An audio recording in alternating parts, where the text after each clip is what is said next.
choisi d'intituler ce travail « Le goût de la peau », mais vous l'avez bien compris, ça va être un travail analogique et métaphorique autour de l'organe peau.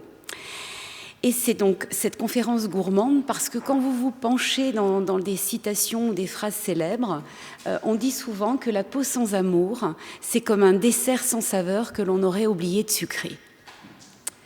Alors, partons dans cette conférence gourmande. Je vous propose le plan suivant. Tout d'abord, on va faire un avant-goût de la peau. On va goûter la peau, on va goûter les gâteaux, et vous allez voir qu'on va apprendre par un cours de biologie gourmande. Ensuite, on va aller visiter les rayons de la pâtisserie dermatologique. Nous allons pouvoir ensuite étudier les différents types de peau à travers différents types de gâteaux. La boulangerie de la peau nous attendra. Et enfin, chapitre que j'assume, être complètement toqué de la peau. Et vous verrez que la peau, il y en a pour tous les goûts, et je dirais toutes les couleurs pour Morgane, mais tous les goûts. Et je vous montrerai un travail que je suis en train de faire avec une association de patients sur la base d'ateliers gourmands. Donc une application de ce travail. Donc tout d'abord, un avant-goût de la peau. Alors, qu'est-ce que le goût ? Qu'est-ce que le goût ? C'est donc le sens par lequel on perçoit les saveurs. Et il y a plein d'expressions. De là, certains ont du goût, en espérant qu'ils ont bon goût, sans faire de contre-goût, et que ça ne laisse pas un arrière-goût. Et finalement, rien qu'à travers ce mot, vous allez pouvoir, je vais pouvoir m'en servir pour tourner autour de la peau, jusqu'à arriver à goût et dégoût de la peau. Alors le goût,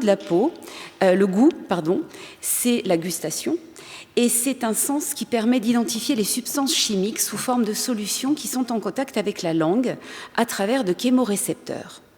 Donc vous le savez sûrement, il y a 5 goûts de base, sucré, acide, salé, amer et umami, qui est un goût japonais.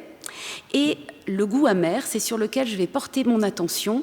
Vous avez les récepteurs TAS récepteurs qui viennent de l'anglais bitter, amer, taste receptor. Donc il y en a des nombreux au niveau de la bouche.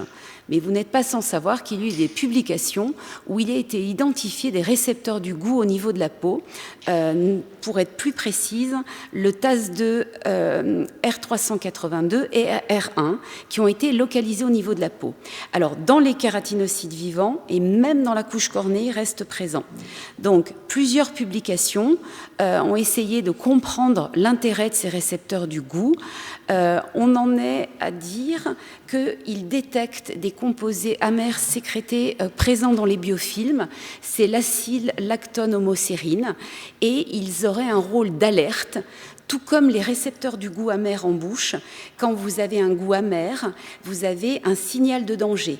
Les fruits pourris. Et est-ce que vous saviez que quand on est enfant, on a les récepteurs au goût amer qui sont beaucoup plus sensibles ? C'est une forme de protection parce que les enfants mettent tout à la bouche et que quand même, quand il y a un goût amer, ils recrachent. Et donc, c'est un peu pour protéger du danger. Et je trouvais ça extraordinaire. Et donc, la peau aurait aussi, à travers ce récepteur amer, une certaine détection. Mais je crois qu'il y a encore beaucoup à ouvrir. Et pour être franc avec vous, c'est cette publication scientifique qui m'a donné l'envie d'écrire et d'aller plus loin. Mais ça partait d'une publication scientifique. Alors là, quand vous ouvrez le registre des citations, avoir l'eau à la bouche, j'avais pris, moi je voulais dire avoir la peau à la bouche, pourquoi pas. Et la bouche, on dit que c'est un fruit que l'on mange à même la peau. J'ai trouvé l'image très belle. Donc on mange bien sa peau quelque part. Bon, partons pour notre voyage pâtissier. Donc pour moi, et j'espère pour vous, la peau est un délice. Alors là, c'est très facile, hein, le millefeuille de peau, vous l'attendiez tous. Mais regardez bien, il y a bien ces couches plus ou moins friables, ces couches de jonction. Et si on va jusqu'au bout du millefeuille, on ira tout à l'heure, les marbrures du millefeuille rappellent le réseau microdépressionnaire de surface. Donc quand on parle de goût de la peau, donc on va parler de salé-sucré. Bien sûr, la sueur est salée, mais il y a un peu de poivre, on va le voir, et on a beaucoup de sucre et de caramel avec la glycation du collagène. Donc salé-poivré, un petit clin d'œil au Faner avec la chevelure poivre et sel. Même si certains disent qu'avec l'âge, on jette non pas du sel et du poivre, mais du sucre en poudre sur les cheveux. Chacun sa métaphore. Bien sûr, c'est la même molécule que vous avez dans la sueur et que vous avez dans le sel. Eh bien, au niveau du sucre, on a la même réaction de Maillard, qui est la réaction de glycation du collagène. C'est la même glycation, c'est la même réaction chimique qui se produit quand on fait du caramel. Donc là, on a vraiment une vraie analogie structurelle. Quand c'est trop sucré, c'est quand même pas bien, puisqu'on peut avoir du diabète et qui se répercute sur la peau avec la peau diabétique, très déshydratée, puisque le système, le métabolisme fait qu'on dilue le sucre avec de l'eau, donc il y a vraiment une perte en eau. Et il y a cette fameuse glycation des vaisseaux avec atteinte des nerfs sensitifs, comme vous le savez. Et trop salé, c'est pas bon non plus. Et pareil pour la peau, quand on a atteint de bromhydrose, c'est pas très agréable. Donc goût et dégoût de la peau, la peau n'est pas que délicieuse. Donc la peau n'a pas toujours bon goût, comme je venais de vous le dire. Alors partons dans la biologie gourmande. Donc la peau est un millefeuille. La seule différence, et dans l'illustration que vous voyez, c'est que c'est un millefeuille, j'espère que vous voyez ça, qui se transforme en peau, avec la seule différence, c'est qu'il y a des petits poils qui émergent. Donc on parlait d'art, là j'ai travaillé avec une artiste des Beaux-Arts qui est devenue une amie, à qui j'ai donné un brief très précis, j'avais ces images dans la tête, je vous montrerai les illustrations où où je lui ai laissé toute la créativité. Là je voulais cette photo de ce millefeuille de peau qui se transforme. Donc, comme je vous le disais, les marbrures du millefeuille ressemblent au gâteau marbré. Et ce qu'il faut savoir, c'est que chaque pâtissier a son petit coup de couteau, c'est fait au couteau. Et on pourrait dire que c'est une certaine individualisation du millefeuille, comme on a une unicité de notre réseau microdépressionnaire. Alors si on descend dans l'épiderme, moi c'est cette photo de coupe histologique qui m'a fait penser à du nougat dur. Pourquoi j'ai choisi du nougat dur? Parce que la kératine est une protéine très dure et vous voyez la forme des amandes, elle peut varier dans le nougat quand on fait une coupe longitudinale. Donc pour moi l'épiderme est un nougat dur et au top de l'épiderme, eh bien, il y a la desquamation. Pour moi c'est comme des amandes effilées que vous avez sur les gâteaux qui se décollent. Donc, c'est pour ça que dans l'épiderme, je suis restée dans le nougat. Et ensuite, je descends dans le derme, donc très facile. Préparez-vous, vous allez avoir des devinettes. Je descends dans le derme qui, quand il est jaune en tout cas, il a vraiment la consistance d'un flan pâtissier. Voire même, ça c'est une spéciale dédicace pour les Bretons, c'est un fard au pruneau avec les fibroblastes qui sont sous forme allongée, donc qui ressemblent à ces pruneaux que vous avez dans le fard au pruneau. Jonction dermo-épidermique, tout du moins de la peau jeune, eh bien ça pour moi, cette image, je l'avais depuis le début, c'est cette image que j'utilise dans toutes mes confs de jonction dermo-épidermique, et peut-être un peu, je dirais, idéalisée. Pour moi, c'est le fraisier. Et à chaque fois que je voyais un fraisier, je voyais une jonction dermo-épidermique. Et c'est pas tout. Les hémidesmosomes, pour moi, sont des macarons. C'est vraiment deux structures cohésives qui ont une forte adhésivité entre ces deux coques. Donc, hémidesmosome et desmosome, vraiment macarons.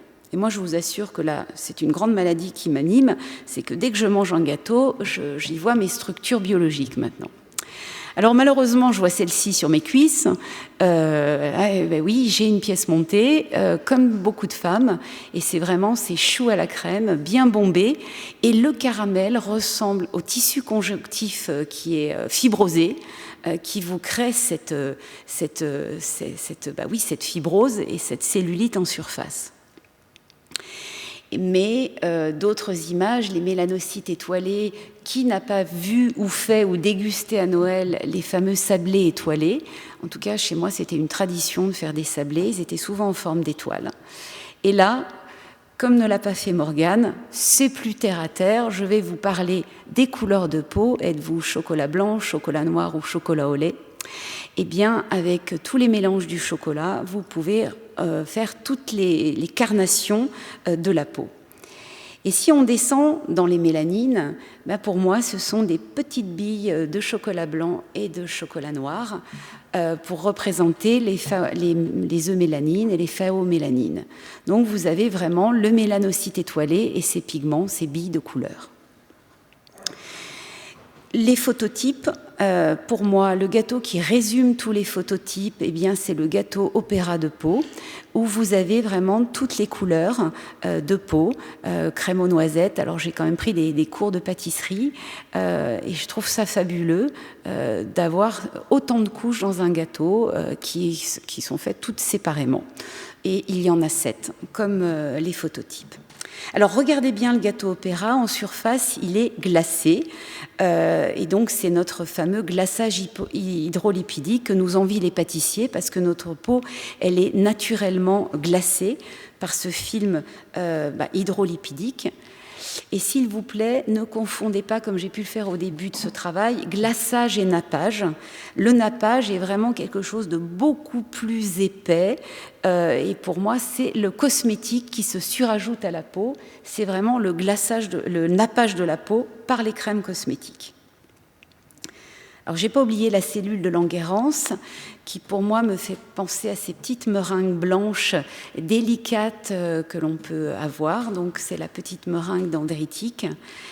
Et pour moi, les nerfs sensitifs, ce sont comme les pâtisseries cheveux d'ange que l'on voit, aussi délicates et fines, qui parsèment la peau. Donc voilà, j'aurais pu aller plus loin. Je vous ai laissé quelques devinettes. Je vous prépare encore. Je vais vous faire réagir sur les pâtisseries dermatologiques, comme il y a une majorité de dermatologues. Et donc là, c'est un cours de dermatologie en utilisant des analogies avec les gâteaux. Alors, l'hyperpigmentation, pour moi, c'est un cookie aux pépites de chocolat. Et ça, c'est une illustration libre d'Isabelle Coll, mon amie des Beaux-Arts. Je pense que vous avez reconnu ce personnage, ou pas. C'est Gargantua. Voilà, elle a voulu s'amuser avec Gargantua. Et donc, sur ses joues, vous avez ces hyperpigmentations cookies. Désolée pour Alexandre, c'est vraiment très premier degré, mais la question que je veux me poser dans cette analogie, j'ai pas trouvé les accidents d'amateurs à la crème brûlée, parce que ce chalumeau, il est vendu pour les pâtissiers amateurs. Donc, doit-on prendre des risques comme ça pour un dessert? C'est un peu la question que j'aimerais vous poser. Voilà, il y a bien la crème brûlée qui est un dessert délicieux. C'est assez paradoxal. Allez, dernière diapo avant la devinette. La coupe rose, pour moi, c'est les tartelettes aux fraises qu'on a tous dégustées, qui font vraiment ces formes sur les joues. Et maintenant, je vais vous faire deviner le vitiligo. Quel est, à votre avis, le gâteau emblématique du vitiligo?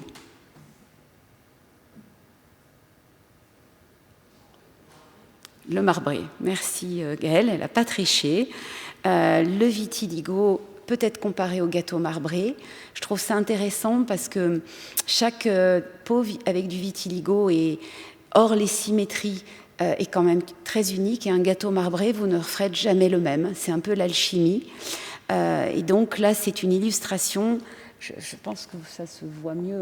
Elles sont en noir et blanc, mais on voit vraiment une peau de vitiligo qui tient un gâteau marbré. Alors, vous voulez une devinette là pour vous tenir éveillé? L'acné, à votre avis, c'est quel gâteau? Muffin? Qui c'est qui m'a dit muffin? Non. Il y a des noyaux dans ce gâteau. Clafoutis. Pour moi, le clafoutis, c'est vraiment le bouton inflammatoire qui ressort. Alors du coup, dès que je vois un clafoutis, c'est moins sympa. Mais c'est vraiment l'image de cette cerise bien bombée qui est prête à exploser. Et donc, l'adolescent qui mange le clafoutis. Pour le pso, vous voulez la devinette ou voilà où ça... Alors, le pso, vous auriez utilisé quoi pour le pso? On n'en est pas loin. J'ai pris la pâte philo, parce que la pâte feuilletée, je l'ai réservée aussi à l'épiderme qui est un peu feuilletée. Et la pâte philo, c'est vraiment cette desquamation, c'est très friable. Allez, un petit dernier pour la route, la dermatite atopique en crise. C'est plus dur.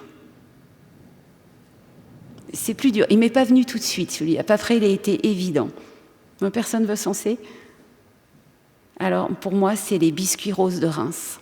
Ils sont secs, ils sont rugueux, ils sont roses comme les peaux atopiques en poussée. Et voilà, pour moi, c'est typique. Alors après, on peut continuer à l'infini, parce que quand vous êtes lancé, vous avez la peau sèche et les gâteaux secs. Vous avez la peau grasse et les beignets qu'adorent les adolescents. Plus on est vieille, plus on adore les gâteaux secs, c'est un peu des clichés. Plus on est jeune, plus on aime bien les... Bon, alors... Et puis les cicatrices, eh bien, vous avez toutes ces cicatrices que l'on fait sur la pâte. Voilà, tout le pâtissier a des mots comme ça. Et on va le voir aussi dans la boulangerie, il y a vraiment tout le même verbatim. Donc différents types de peaux, différents types de gâteaux. Et là, je ne voulais pas que ce soit le gâteau d'anniversaire des 30 ans, mais on va le présenter. Parce que voilà, on a l'habitude de fêter nos anniversaires avec un gâteau d'anniversaire. Je ne sais pas si vous connaissez l'origine du gâteau d'anniversaire. Ça vient des Grecs, donc c'est assez joli comme histoire. Les Grecs voulaient honorer la déesse de la lune, Artémis, et donc ils ont fait le premier gâteau qui s'appelait l'obédia, qui veut dire gâteau en grec, enfin, ou en tout cas ça voulait dire ça, rond comme la lune. Et c'était une offrande à la lune. Et un grec, je ne sais pas, on n'a pas précisé, a voulu imiter le clair de lune en mettant des bougies. Donc voilà l'origine du gâteau d'anniversaire, c'était vraiment pour honorer Artémis. Et vous en êtes d'accord que quand on souffle sur un gâteau d'anniversaire, on éteint les bougies, mais sur le gâteau d'anniversaire de la peau, vous avez beau souffler encore, les rides sont toujours là. Et que vous voyez ce gâteau, il est très ferme au début, 20-30 ans. 40 ans, il commence, et quand même, au haut de la pyramide, il est complètement affaissé, mais c'est notre gâteau de la peau. Et c'est pour ça aussi qu'on souffle plus, peut-être qu'on n'a plus envie qu'on souhaite les gâteaux d'anniversaire à partir d'un certain âge. Donc voilà pour l'histoire du gâteau d'anniversaire que j'ai découvert. Ça, c'est aussi un peu la magie des forums, ça vous pousse dans des domaines que vous ne connaissiez pas. Alors, autre expérimentation personnelle, de la cellulite qui ressemble à une gaufre. Quand vous vous asseyez, c'est une gaufre. Donc, on dit que quand on mange une gaufre, elle va directement sur les cuisses et vous, messieurs, elle va directement dans l'abdomen. Alors, le bronzage, illustration libre de ma graphiste, parce que je l'ai comparé au pain d'épices. Donc, c'est pas presque la couleur de Donald Trump, mais bon, voilà, le pain d'épices. Avec la cannelle, tous ces épices qui aussi ressemblent à une connotation ensoleillée. Alors la peau âgée, à votre avis, je l'ai comparée à quel gâteau ? La peau très âgée, très très âgée, bien abîmée. Un gâteau pas très beau, très bon, mais pas très beau en surface. Personne ? Je vous donne une clé, il est anglais. Ah, j'aurais pu, mais non, j'ai pris le crumble. Voilà, le crumble pour la peau très âgée. Et puis, pourquoi cette analogie aussi ? C'est que le crumble, l'histoire, c'est que c'est un gâteau qui a été inventé en temps de pénurie, en temps de grande misère en Angleterre. Et il utilise très peu de farine, très peu de beurre. Ça faisait moins d'ingrédients que pour faire une pâte. Et donc, je dis que la peau âgée, il y a une pénurie de collagène, pénurie d'élastine. Et voilà, je vais beaucoup plus loin dans les analogies. Et pour la dermatoporose, j'ai choisi la crêpe dentelle. Et alors, je ne sais pas si c'est générationnel, mais les personnes très âgées aiment beaucoup les crêpes dentelles. Voilà, et je fais un petit clin d'œil à ma grand-mère que j'ai encore et que j'ai visitée il n'y a pas longtemps, qui a eu de la dermatoporose et qui a chaque fois ses crêpes dentelles dans son tiroir. Donc je lui ai dit, mamie, voilà, ça me fait penser à ta peau qui est aussi fragile que des crêpes dentelles. Alors, je vais bientôt m'arrêter, mais j'ai levé un territoire infini. J'ai découvert le maquillage pour gâteau. C'est des fournisseurs incroyables. Il y a des salons du maquillage de gâteaux. Il y a même le tatouage de gâteaux, des crayons maintenant, comestibles, comme vous avez les tatouages de peau, c'est assez incroyable. Et si on continue, sur les gâteaux, on met du sucre glace, sur la peau, on met bien du talc. Et puis pour faire des gâteaux, on a une recette. Et pour faire de la peau artificielle, on a des recettes de pâtisserie aussi. Il faut prendre des fibroblastes irradiés, des kératinocytes. On a des recettes pour faire de la peau. Partons maintenant dans la boulangerie. Et bien évidemment, c'est très simple. Vous avez le pétrissage du pain comme vous avez le pétrissage de la peau. Et c'est vraiment un métier très tactile, la boulangerie. Il y a vraiment un rapport charnel au pain. Et voilà, la boulangerie, c'est quelque chose qui est beaucoup plus qu'un aliment. La texture du bon pain, moi je dirais que c'est une bonne peau bien craquante.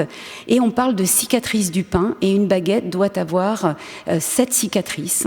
J'ai oublié le terme, c'est un autre nom, mais c'est très codifié. La baguette, le pain, la flûte, il y a un nombre de cicatrices. Je ne le savais pas. Donc il y a vraiment Et quand vous êtes complètement toqué de la peau, eh bien vous mangez votre peau. C'est la dermatophagie qui est une pathologie. Une autre façon d'être toqué de la peau, c'est l'odeur de la peau des bébés, c'est la Madeleine de Proust. Donc là, le jeu de mots est plus éloigné. Ça nous réveille tous nos souvenirs, les odeurs de bébés. Et bien sûr, la peau, elle rend dingue. Donc avec tout ce qui est phéromones, voilà, tout ce qui est amour et peau. Et ça pourrait faire une conférence à part entière.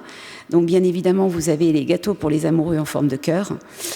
Et puis, pourquoi pas soigner sa peau par des gâteaux? J'ai vu des blogs comme ça, tenez-vous bien. Mais si on y va ingrédient par ingrédient, l'orange est riche en vitamine C, donc c'est un cofacteur de la lysine-oxydase qui est impliqué dans la synthèse du collagène. Le chocolat riche en magnésium, cofacteur de la SOD.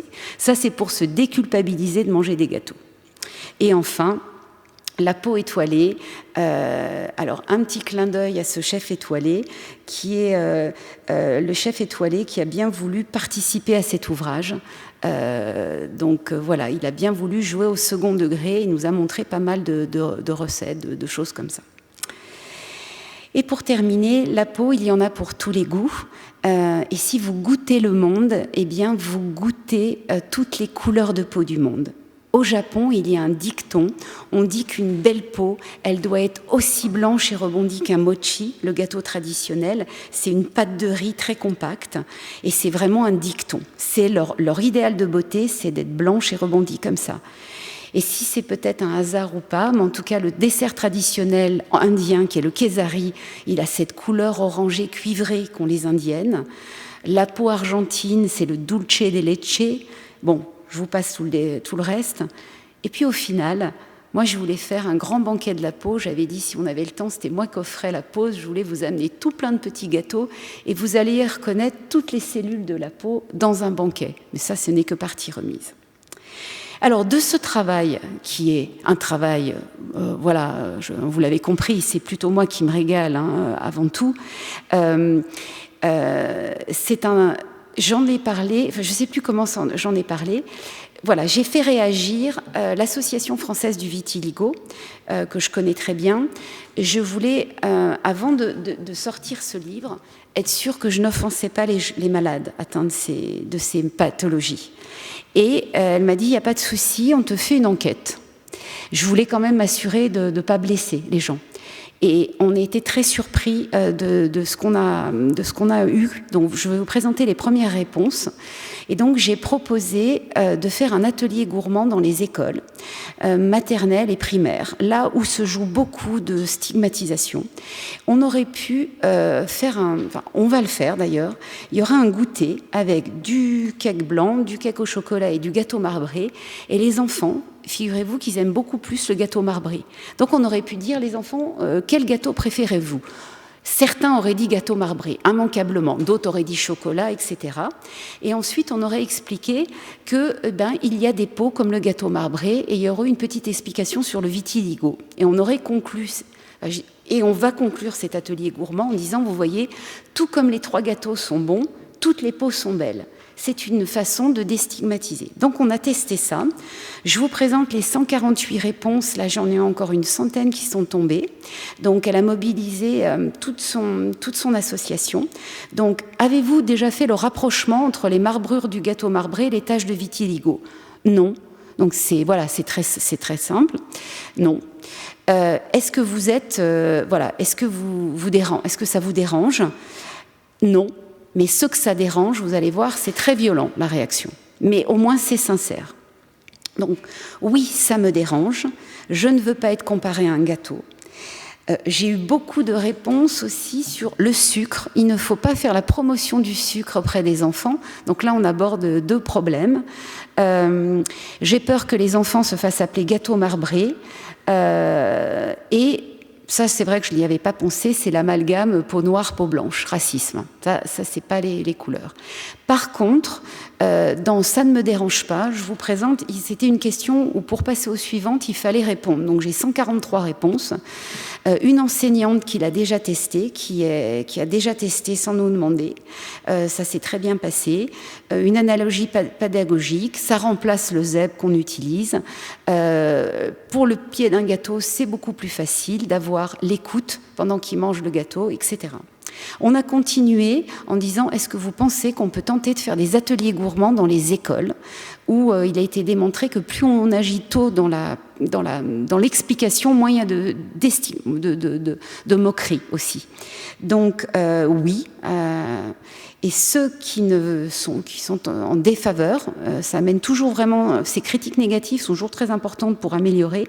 Ils disent que ce serait trop tôt de faire une sensibilisation au vitiligo s'ils n'ont jamais vu de peau comme ça. Ils risquent de ne pas s'en souvenir. C'est vrai qu'il fallait y penser. Ils préfèrent prendre des animaux pour les enfants, c'est beaucoup plus parlant. Bon, je continue. Et alors là, très surprise aussi, et je vous ferai un teasing, je leur ai dit, non, c'est la question d'après. Alors, est-ce que ce serait utile pour sensibiliser? Ils ont répondu oui. Et avez-vous d'autres idées? Et cette idée de la pâtisserie en a généré d'autres. Donc, on va faire une expérimentation dans quelques écoles pour voir si l'ouverture ludique permet une meilleure sensibilisation. On en a conclu que, quels que soient les moyens, du moment que le but est atteint, et je me suis proposé de faire ces sensibilisations dans la petite ville où j'habite dans un premier temps. Donc, pour terminer, la peau, il y en a pour tous les goûts. Et il y a un véritable petit vocabulaire gourmand de la peau. Et quand vous creusez les analogies, vous en trouvez beaucoup que je ne vous ai pas illustrées. Vous découvrez que nous, on utilise de la colle biologique pour suturer les plaies. Il y a de la colle à gâteau alimentaire pour faire des constructions de gâteaux. Vous avez la crème pâtissière. Moi, je dis que c'est nos cosmétiques. Bref. Le chou à la crème, enfin bon, je vous passe les détails. J'ai fait tout un glossaire gâteau-peau. Voilà. Et si vous avez encore faim, moi je vous propose une collation, une collection plus particulièrement. Voilà, je voulais vous dire que ce travail, je l'ai approfondi beaucoup plus que les images que vous avez vues, où chaque gâteau, j'ai été beaucoup plus loin et on a pu faire un livre qui donne un vrai cours de biologie cutanée. C'est un livre que j'ai fait en duo avec le docteur Patrick Moureau et donc cette illustratrice Isabelle Coll, qui a vraiment pour vocation de faire un tour d'expliquer la peau et de faire comprendre comment cet organe est fabuleux à travers différents moyens. Donc du coup, sans transition, je crois qu'on est prêt pour le goûter. J'espère que vous avez apprécié le second degré ou le 4e degré. Je crois que, mais c'est un travail intellectuel qui a soulevé beaucoup plus de questions que je n'ai pensé le faire au départ. Et pour écrire un livre complet, j'ai découvert le monde pâtissier qui est assez intéressant, avec des histoires assez impressionnantes derrière chaque gâteau, que j'ai relaté également. Voilà, merci beaucoup. C'était acalorique, normalement.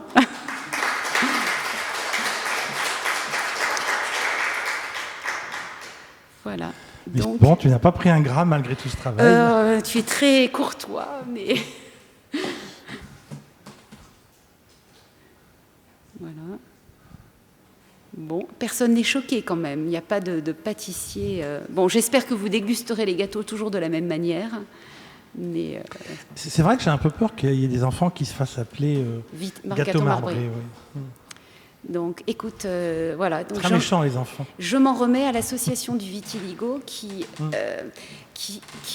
enfin, pour vraiment la petite histoire, c'est pas moi qui est venu leur proposer cet atelier, c'est en discutant, en disant est-ce que ça... peut-être des ateliers gourmands, ça changerait, parce que le ZEP, tout ça, c'est toujours les mêmes images. Bon, mais effectivement, les enfants sont méchants, on le sait. Donc, est-ce que la gourmandise l'emportera sur la méchanceté? C'est un peu le pari qu'on fait. Voilà. Mais il n'empêche que si on voulait sensibiliser à toutes les dermatoses, l'atopie, vous touchez ces gâteaux secs rugueux, je peux vous dire que quand vous touchez un biscuit rose sans le champagne qui va avec pour l'humidifier, ça ne fait pas pareil. Là, on se dit la peau ne doit pas être confortable. Bon. Merci beaucoup. Donc, s'il n'y a pas d'autres remarques, nous avons terminé notre 30e édition du Forum Peau humaine et société. On n'a plus qu'à préparer la 31e maintenant.